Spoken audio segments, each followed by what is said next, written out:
একের পর এক আরোপ করা হচ্ছে আন্তর্জাতিক নিষেধাজ্ঞা, রয়েছে অভ্যন্তরীণ নানা সংকট, তবুও থেমে নেই ইরানের মাথা উঁচু করে বাঁচার লড়াই। বিভিন্ন ইস্যুতে অনেকটা নিয়মিতভাবেই আলোচনার কেন্দ্রবিন্দুতে পাকাপোক্ত জায়গা তৈরি করে নিয়েছে ইরান।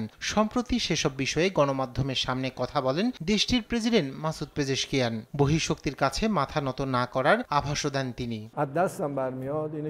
আমেরিকা এবং ইসরায়েল মিলে ইরানকে বিভক্ত ও ধ্বংস করতে চায়, তবে ইরানবাসীরা এই পরিকল্পনাকে বাস্তবায়িত হতে দেবে না। কোনো অবস্থাতেই তারা মাথা নত করবে না।